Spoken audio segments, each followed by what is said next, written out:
Halo, saya Mia Sumiati dari kelas 11 Farmasi.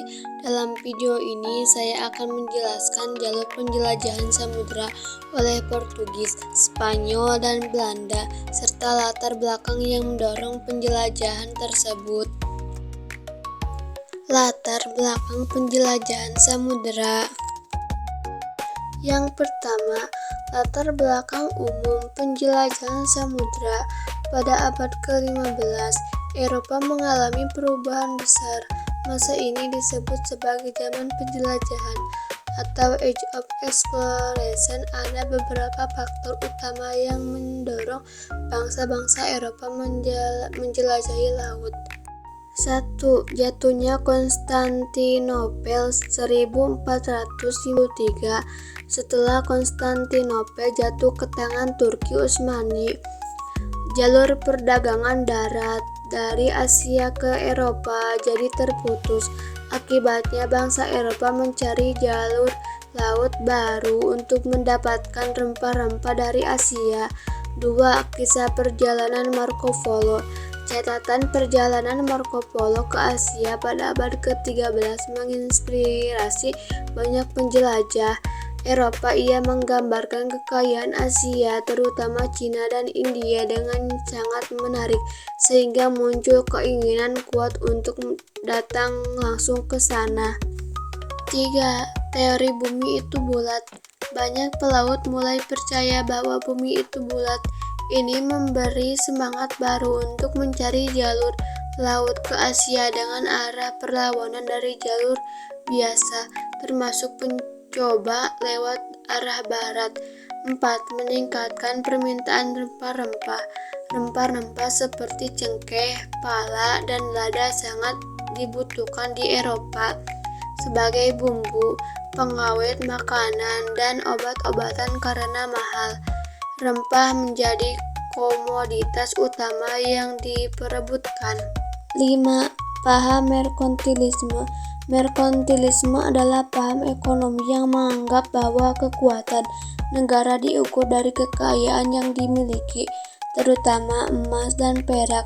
Karena itu, negara-negara Eropa berlomba-lomba mencari koloni dan menguasai perdagangan agar bisa memperkuat ekonominya. Yang kedua, latar belakang khusus penjelajahan samudera. Semangat Rigi, Glot, Galeri, Gillespie. Glot, mereka ingin kekayaan dari hasil perdagangan.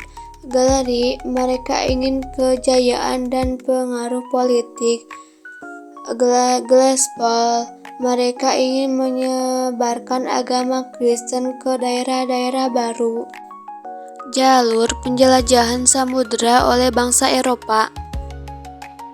Bangsa pertama yang memimpin penjelajahan ini adalah Portugis. Pada tahun 1488, Bartolomeus Dias berlayar menyusuri pantai barat Afrika dan berhasil mencapai Tanjung Harapan. Pelayaran ini membuka akses laut menuju timur dan Asia. Pada tahun 1498, Vasco da Gama ia melanjutkan rute Dias dan berhasil mencapai Calicut, India. Lewat Samudra Hindia, ia menjadi orang Eropa pertama yang berhasil mencapai Asia lewat laut.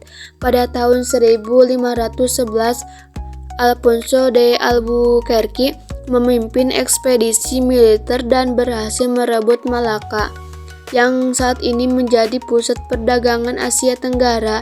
Setelah itu, Portugis mulai masuk ke Maluku, wilayah penghasilan rempah-rempah. Bangsa kedua yang memimpin penjelajahan ini adalah Spanyol. Pada tahun 1492, Christophorus Columbus mencoba mencapai India lewat jalur barat, tapi yang ia temukan justru benua Amerika. Meskipun salah tujuan, penemuannya tetap dianggap monumental dalam sejarah dunia. Pada tahun 1519, Ferdinand Magellan memimpin pelayaran keliling dunia pertama.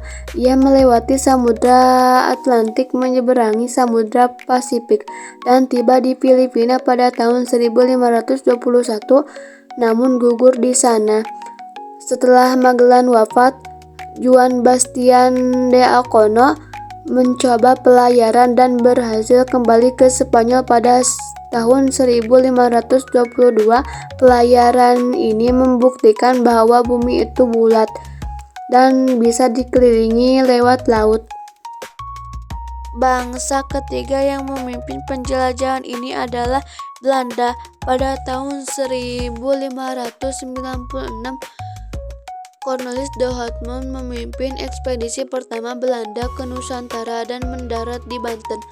Ini menjadi awal keterlibatan Belanda dalam perdagangan rempah-rempah di Indonesia.